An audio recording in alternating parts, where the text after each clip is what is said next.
नमस्कार, स्वागत है आपका कमोडिटी निवेश में, जहां हम आपके कमोडिटी से जुड़े तमाम सवालों के जवाब देते हैं। साथ ही कमोडिटी मार्केट में ट्रेडिंग रणनीति बनाने में हम आपकी मदद करते हैं। आपके पास कोई भी सवाल हो तो आप हमें 9136934058 पर अपने सवाल हमें व्हाट्सएप कर सकते हैं। आप अपना नाम, अपने शहर का नाम और कमोडिटी से जुड़े हुए सिर्फ सवाल भेजें। आप व्हाट्सएप के अलावा आप हमारे social media page Facebook, Instagram और ट्विटर के जरिए भी अपने सवाल हमें भेज सकते हैं। और आपके सवालों के जवाब देंगे आज रवि देवरा हैं कुबरजी ग्रुप से और वीरेंद्र वकील साहब हैं पैराडाइम कमोडिटी से। आप दोनों मेहमानों का भी स्वागत है। साथ ही आज कॉटन मार्केट पर बात करने के लिए हमारे साथ अरुण सेखसरिया साहब होंगे, एमडी हैं डीडी कॉटन के। आप तीनों ही मेहमानों का स्वागत है। लेकिन सबसे पहले आज हम बात करने वाले हैं बेस मेटल्स की, क्योंकि वहाँ पर अभी ज़बरदस्त तेज़ी देखने को मिल रही। खास करके एल्युमिनियम की अगर बात करें तो 3% से ज़्यादा की तेज़ी दिख रही है। एल्युमिनियम का अक्टूबर का वायदा 196 रुपए के ऊपर आ गया है। और कॉपर की बात करें, जिंक की बात करें तो लेड की बात करें तो यहाँ पर भी अच्छी खासी खरीदारी दिख रही है। रवि जी, क्या लग रहा है, जिस तरह की तेज़ी, जिस तरह का एक यहाँ पर वापस से रुझान एल्युमिनियम में दिख रहा है, क्या वजह लग रहा है? करेंट मंथ का कॉन्ट्रैक्ट देखिए 4% ऊपर, अक्टूबर का कॉन्ट्रैक्ट 3% से ज़्यादा ऊपर। क्या इस तरह की तेज़ी क्यों आई है अचानक से बेस मेटल्स में, खास करके एल्युमिनियम में? जो तेजी आई है उसका बेसिक रीजन जो लंदन मेटल एक्सचेंज है वो एक अभी बात उसकी प्राइमा फेसिस पे वो कर रहा है कि जो रशियन मेटल्स है उसके ऊपर बैन लगा है। मींस के जो अभी रशियन स्टॉक जो लंदन में आ रहा है तो वो स्टॉक बैन करने की अभी मार्केट एक्सपेक्ट कर रहा है। एंड अगर ये कुछ होता है, अगर रशिया से मेटल है वो लंदन मेटल एक्सचेंज में नहीं आता है तो आई थिंक ये थोड़ा बहुत सिनारियो होगा, वो लंदन मेटल एक्सचेंज में सप्लाई शॉर्टेज का होगा। तो आई थिंक रशियन ड्रिवन जो भी मेटल्स है उसमें पर्टिकुलर आप निकल एंड एल्यूमिनियम में दो बेस मेटल में इसका सबसे बड़ा इम्पैक्ट हो सकता है। साथ में जो न्यूज आए कि चाइना ने आपने जो काफी इकोनॉमिक डेटा है वो रिलीज किए, वो डेटा में डेफिसिट नैरो हो रही है और चाइनीज इकोनॉमी का थोड़ा ग्रोथ पाथ उसमें दिखा। थर्ड जो न्यूज थे वो जापान का है। जापान कल इकोनॉमिक मेजर्स का अनाउंसमेंट करने वाला है और इन्फ्लेशन प्रिवेंट करने के लिए पैकेज अनाउंसमेंट हो सकता है। और वर्ल्ड में पूरा जो सिनारियो चल रहा था बिफोर 2 डेज टाइटनिंग वाला, वो अभी लोग जो अपना लिक्विडिटी है वो मार्केट में दे रहे हैं। तो मल्टीपल फैक्टर है, बट सबसे बड़ा वेटेज जिसका रहा जो रशियन मेटल्स पे पॉसिबल बैन लगने वाला है लंदन मेटल एक्सचेंज की ओर से। तो आई थिंक ये सबसे बड़ा न्यूज था और इस हिसाब से एल्यूमिनियम एंड निकल में अच्छी तेजी है। शायद ये तेजी जब तक क्लैरिफिकेशन नहीं आता तब तक सस्टेन रह सकते हैं। लेवल स्पेसिफिक कोई भी लेवल नीचे मिले तो आप यहाँ पे बाय कर सकते हैं। एल्यूमिनियम में 195 196 के लेवल पे बाय किया जा सकता है। इमीडिएट स्टॉप लॉस 192.50 का लगा है। शॉर्ट टर्म में मुझे लग रहा है कि अगर ये न्यूज कंफर्म होते हैं 205 तक की रैली वहां पे दिखनी चाहिए। और सेकंड मुझे लग रहा है कि बेस मेटल कॉम्प्लेक्स से जिंक में ध्यान रखना है। वहां भी जो एनर्जी क्राइसिस यूरोप में है उसका एक ये बड़ा विक्टिम है। इसका प्रोडक्शन कट हो सकता है 267 के करीब, जिंक में 264 के स्टॉप लॉस के साथ बाय पोजीशन ली जा सकती है। अपर साइड 274 तक के लेवल्स देखे जा सकते हैं। तो एल्यूमिनियम एंड जिंक ये दो कमोडिटीज में बाय करना है। निकल में अभी वॉल्यूम नहीं है मार्केट में, तो ये दो कमोडिटीज में आप ये न्यूज का जो फायदा है वो आपको देखने को मिल सकता है। निकल में अभी वॉल्यूम नहीं है तो आपको जिंक और एल्युमिनियम इन दोनों में खरीदारी करनी है और इस खबर का यहाँ पर फायदा मिल सकता है। लेकिन खबरें किसी भी तरफ की हो सकती है, इसलिए आपको बिना स्टॉप लॉस के भी ट्रेड नहीं करना है। और एल्युमिनियम को लेकर ये भी बता दूं कि एल्युमिनियम रूस तीसरा सबसे बड़ा एल्युमिनियम का प्रोड्यूसर है। चीन और भारत के बाद तीसरा सबसे बड़ा प्रोड्यूसर है। ऐसे में अगर वहाँ के अगर एल्युमिनियम को बैन किया जाता है तो डेफिनेटली इसका काफ़ी असर होगा। हमारे साथ वीरेंद्र वकील साहब भी है। वीरेंद्र सर, क्या आपको क्या लग रहा है, किस वजह से तेजी आई है और ये तेजी कहां तक जाती है आपको एल्युमिनियम में दिख रही है? बेसिकली शॉर्ट कवरिंग है सभी मेटल्स में, सभी रिस्क और एसेट में हल्का सा सेंटिमेंट इंप्रूव हुआ है। कल जो यूके ने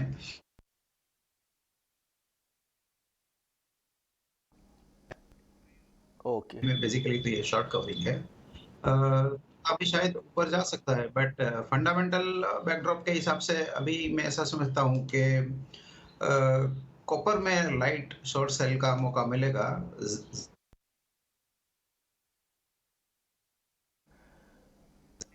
ओके, हालांकि एल्युमिनियम को लेकर ये भी बताओ कि ये अभी भी जो मार्च में हमने रिकॉर्ड पीक देखा था एल्युमिनियम का, उससे करीब करीब 40% अभी भी नीचे हैं। हालांकि जिस तरह से ग्लोबल रिसेशन का माहौल है, स्ट्रॉन्ग डॉलर है, उस वजह से भी मेटल कीमतों में काफ़ी यहाँ पर दबाव देखने को मिल रहा था, लेकिन आज खबर की दम पर यहाँ पर अच्छी तेज़ी देखने को मिल रही है। चलिए अब बेस मेटल्स के बाद अब चांदी की बात कर लेते हैं।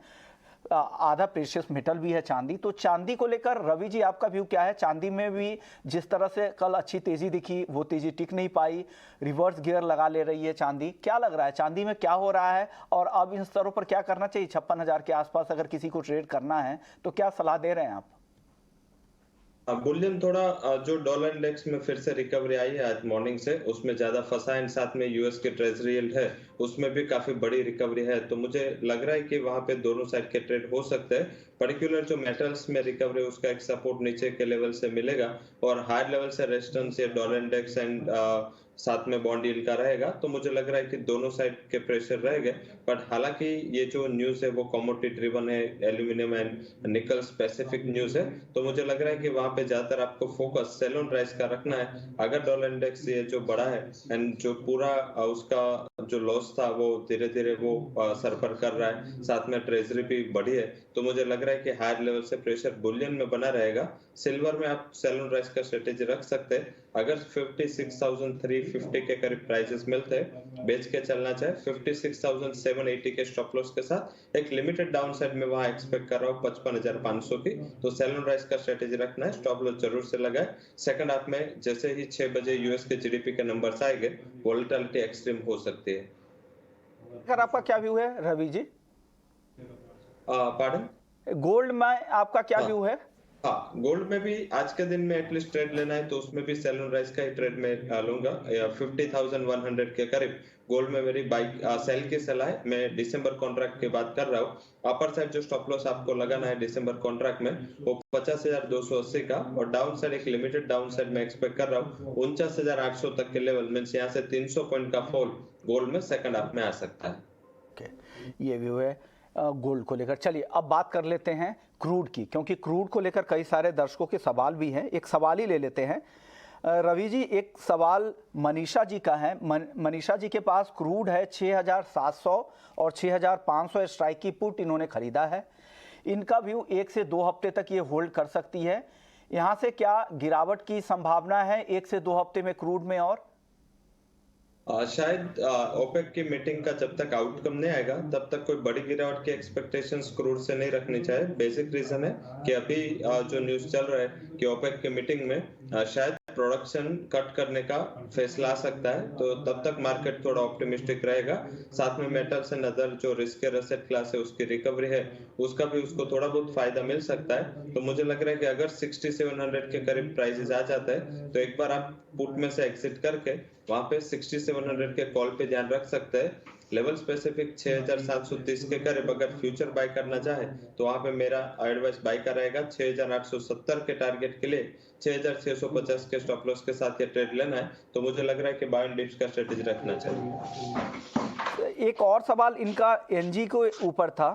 एनजी मनीषा जी का, मनीषा जी ने नेचुरल गैस के 670 के स्ट्राइक की कॉल खरीदी है 65 रुपए 15 पैसे पे। क्या करना चाहिए रवि जी यहाँ पर? बहुत आउट द मनी कॉल आपने बाय किया है। पर्टिकुलर प्राइसेस अभी 100 रुपीज नीचे चल रहा है, तो आई थिंक मुझे लग रहा है कि आपको एवरेज करनी पड़ेगी थोड़ा बहुत। अगर डिक्लाइन नेचुरल गैस में 560 के करीब मिलता है तो मुझे लग रहा है कि आप at the money call option उस टाइम बाय कर ले।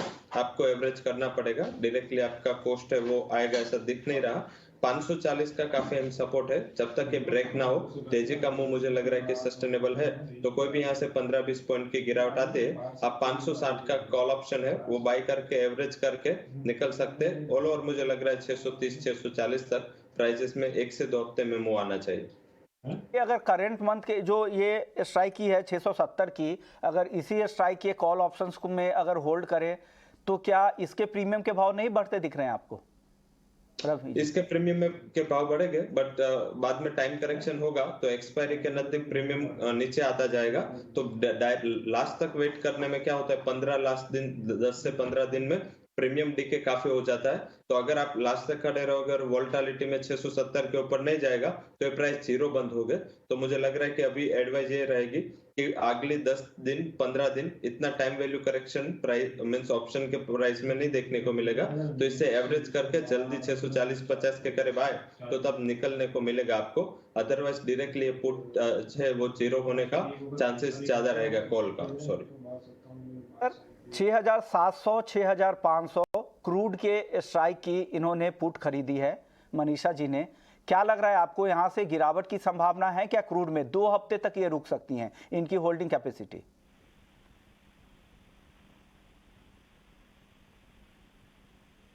बीरेन सर, मैं कॉल पुट नहीं ट्रैक करता हूं ज्यादा। आपको गिरावट की संभावना दिख रही है क्या 1-2 हफ्ते में क्रूड में? यहां से 6,750 के आसपास का भाव है, क्या यहां से क्रूड कितनी गिरावट 1 से 2 हफ्ते में आ सकती है? कोई संभावना? 5 तारीख को ओपेक की मीटिंग होगी, उसके बाद पता चलेगा। अभी हम अगले वीक चाइना भी बंद है और 1 वीक के हिसाब से, तो 1 वीक के लिए मैं मेटल छोड़ के एग्री काउंटर पे चला जा रहा हूँ।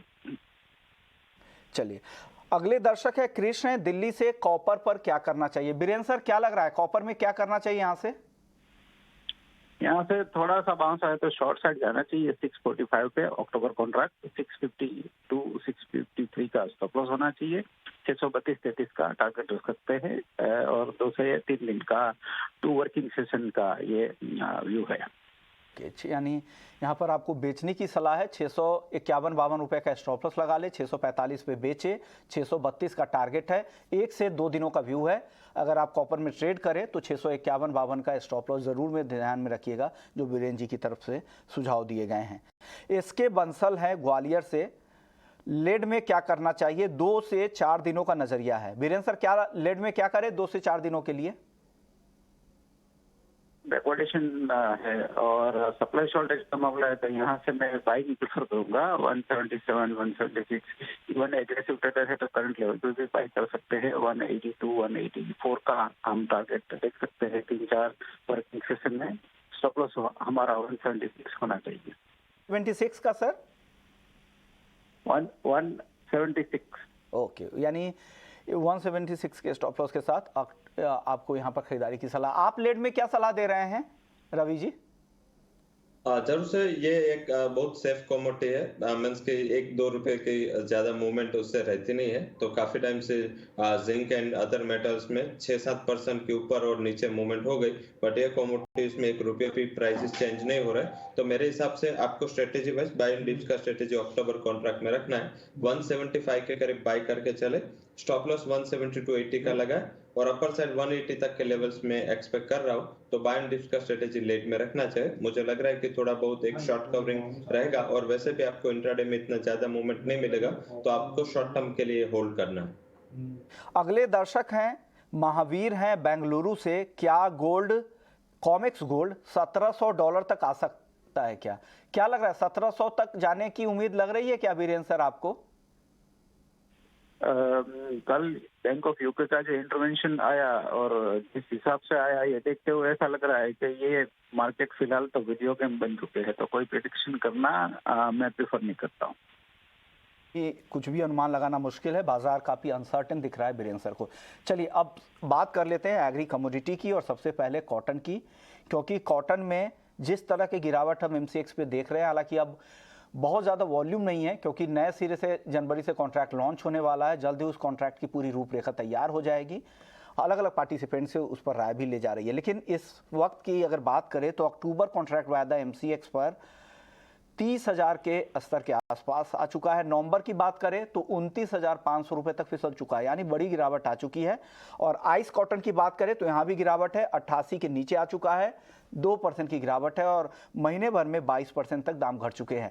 अरुण जी, क्यों इतनी गिरावट आ रही है? क्या हाजिर में भी इस तरह की गिरावट दिख रही है क्या?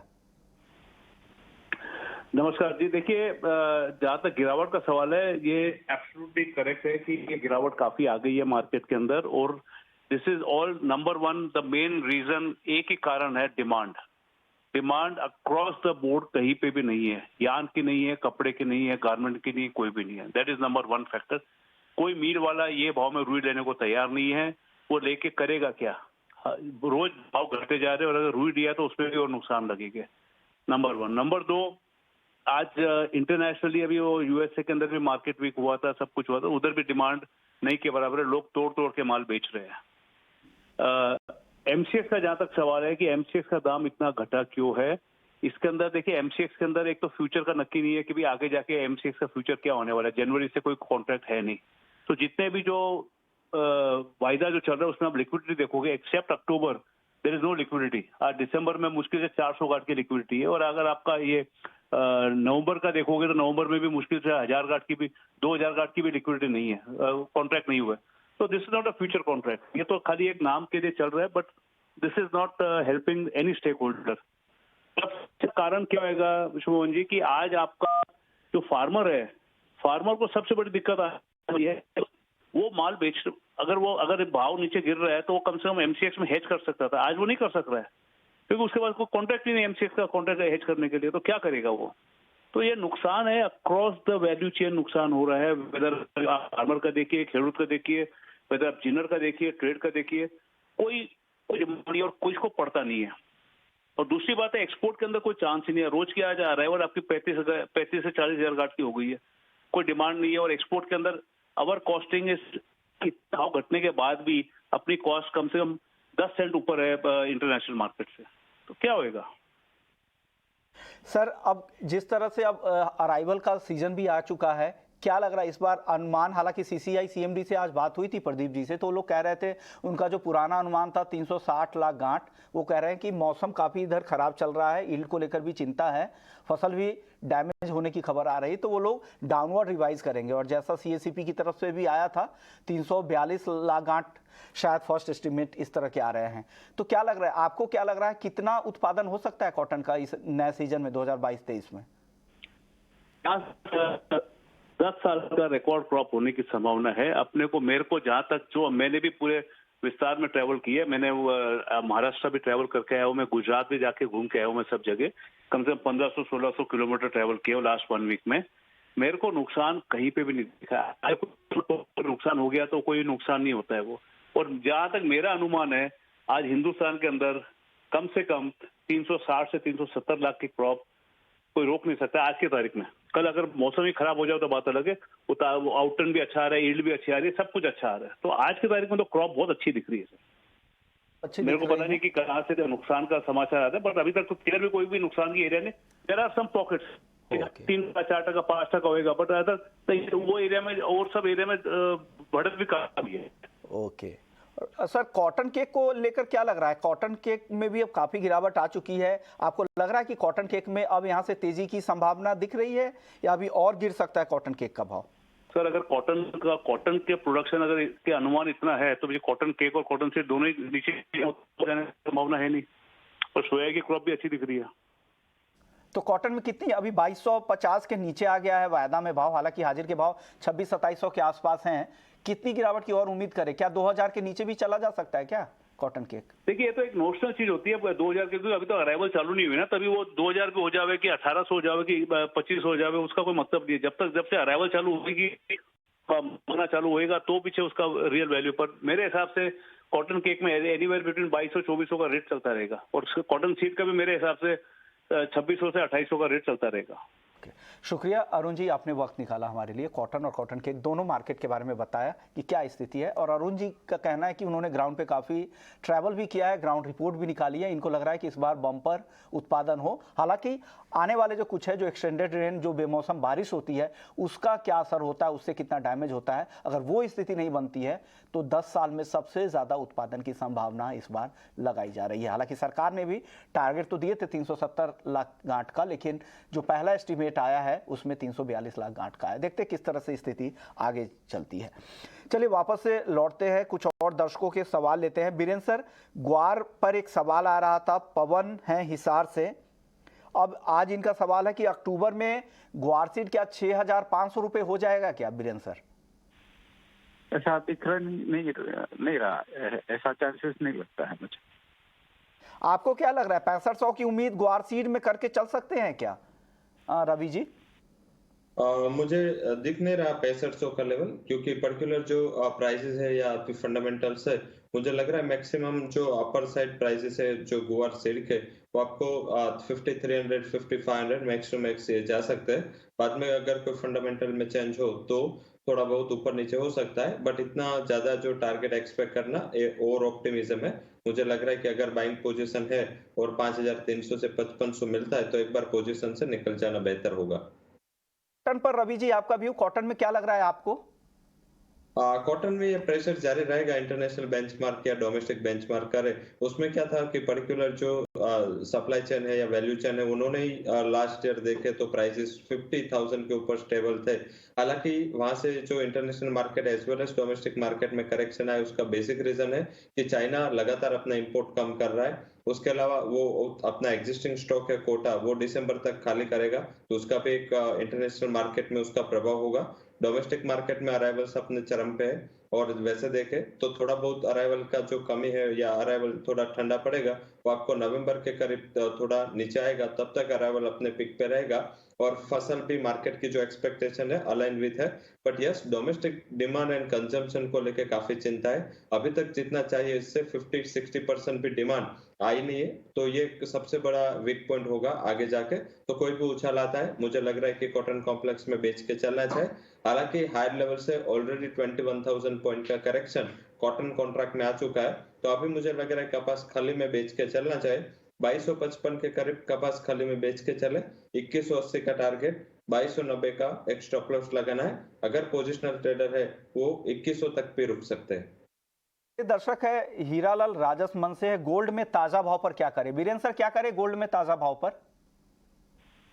ताजा भाव पे छोटे से टारगेट के या इंट्राडे के हिसाब से शॉर्ट करना चाहिए, और गोल्ड मिनी करना चाहिए। मैं 4,990 के आसपास नवंबर कॉन्ट्रैक्ट, 50,200 का स्टॉप लॉस और 4,906 से 49600 का टारगेट सिर्फ इंट्राडे।